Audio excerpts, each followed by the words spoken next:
Class A, we are now in Unit 3B, and that means that we need to know about indefinites when speaking about existence or quantity, and there are a few other indefinites that are a focus this unit, and you may already have some of these notes. If you're an organized student, then you had me for 2B, you may already have these from Unit 4A. Please follow along and make sure you do have everything, because there are certain things that I've added to them, so make sure that you have everything that you need, whether you're writing them down all right now or if you're adding them to existing notes. So here we go. What do we need to know about indefinites? Indefinites. When expressing non-specific or indefinite quantities or discussing unknown or non-existence, we use indefinite words. When they are used as an adjective, as many of them are, they go directly before a noun to describe it. So this is in contradiction to how we usually place adjectives. Black cat is usually cat black in Spanish, but this time we can keep the normal order that we are accustomed to with adjective before the noun for these indefinites. We may also use certain indefinites as pronouns. Remember that pronouns take the place of nouns, and in either case, the indefinite must match in number and gender. Adjectives and pronouns, as you know, must match in number and gender with the noun that they are describing or taking the place of. When the indefinite is used as an adverb, which they often can be as well, you place it before an adjective or another adverb, because that's what adverbs are. Adverbs modify adjectives, which means they describe other adjectives or another adverb. It doesn't match anything, so you just use the singular masculine form. So if the singular masculine form ends in an O, the adverb form ends in an O. If it ends in an E, then it will end in an E. If you need a quick review over adverbs, let's do it. You do not have to write this down. This is just something you should know, and this is something that we covered in Unit 5A, I think, of Spanish 2. But adverbs can modify verbs, adjectives, or other adverbs. They often tell how much, how often, how well, or when. In English, adverbs usually end in ly. Not always, but usually. And in Spanish, they often end in mente. Ly equals mente in Spanish and vice versa. Generalmente would mean generally. Frecuentemente would mean frequently. So adverbs tell how much, how often, how well, or when. And when you have, so again, you didn't have to have this information in gray. When you have an indefinite being used as an adverb, it doesn't match anything. You just use the singular masculine form. Here are some common indefinites, and I'm starting off with the ones of quantity, and I have them in order of amount. For example, we go from too much to all to a lot, then just several, and then enough, and then few. So we go from most to least. Let's start with demasiado, which means too much or too many, or some cases just too, but not as in me too, also, because you know that that's también. So anyway, demasiado is a really important word to know if you want to say things like the fruit salad has too many strawberries, the pear is too big, and in order to use the correct form, you have to ask yourself, is it an adjective, adverb, or pronoun? So if I'm saying too much or too many describing strawberries, well, it's describing a noun, so it's an adjective, so it will have to match in number and gender. These notes are from your Spanish 2 notes, and when we first learned indefinites, it was a food chapter, so a lot of these sentences will incorporate food, so it's a good food vocab review. But if the fruit salad has too many strawberries, you're going to have to ask yourself what form of the indefinite demasiado will you want to use to describe strawberries. So please fill in there. The pear is too big. Ask yourself, adjective, adverb, or pronoun. Well, it's describing big. I'm not saying there are too many pears. It's describing big. Big is already an adjective, so this is an adverb describing an adjective. And what we set up here is, if it's being used as an adverb, you just use the singular masculine form. So the pear is too big. Next. So fill those in to get credit for your notes. Todo, toda, todos, todas can mean all of, everything, everyone, throughout each whole. It's got a different variation depending on how it's being used. You can't eat all the eggs or all of the eggs. All of is describing the eggs, so it's an adjective. So if I'm saying you can't eat all of the eggs, I need a form of todo that will match eggs. Fill it in.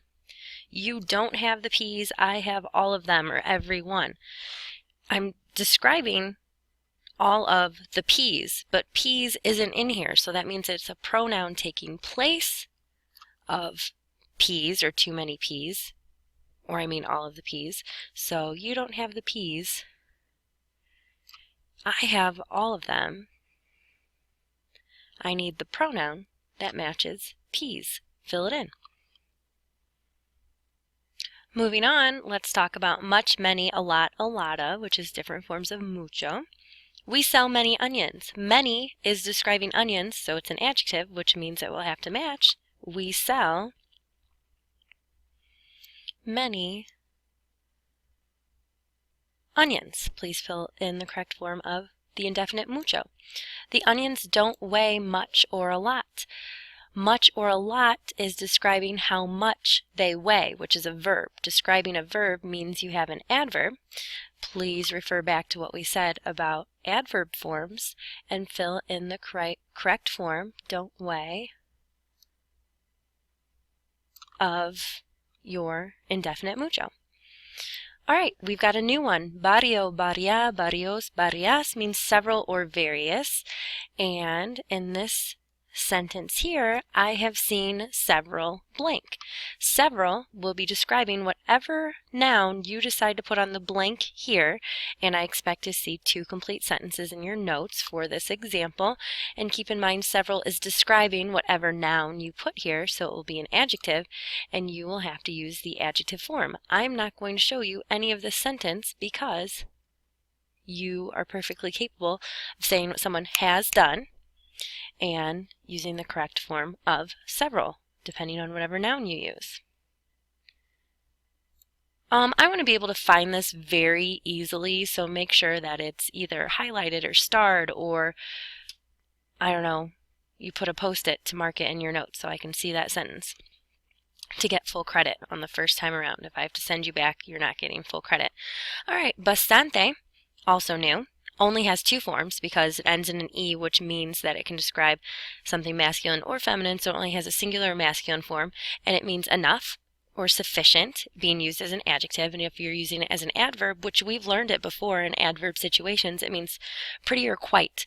It doesn't mean pretty as in like good looking. It means like that guy is pretty tall. Pretty describing tall makes it an adverb. So, you didn't order enough French fries.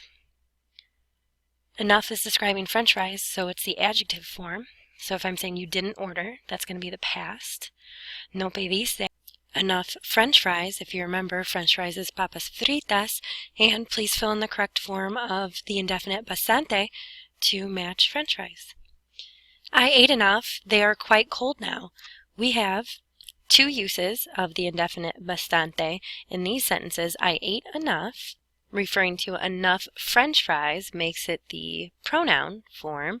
So I ate, past tense. Enough, referring to French fries. Please fill in the correct form. They are quite cold now. Quite, describing cold, makes it the adverb form. So if I can find the right place here, they are quite cold now. Cold, describing French fries, would be frías, and please use the correct adverb form of bastante there. Next, poco, poca, pocos, pocas, few or a little. This store has few lentils. Few, describing lentils, is the adjective form. So this store, this and these have T's. Esta tienda has few lentils. Lentils are lentejas. So please fill in the correct form of few or a little. And the lentils cost little. Little is not describing lentils here, it's describing how much something costs, which is a verb, which makes little an adverb.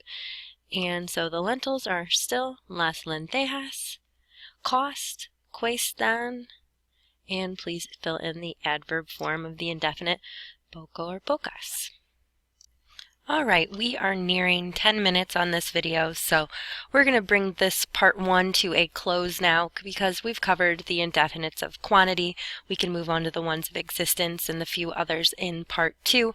Please make sure to get full credit in your notes. You have everything written down that I have on the screen, including the information in parentheses along the right-hand side, and anywhere that I've left a box, you have filled in the information that I have asked for. Thank you for taking your indefinites part 1 notes and continue on to part 2 once you've given your brain and your hand from taking the notes a little bit of a break. Good job.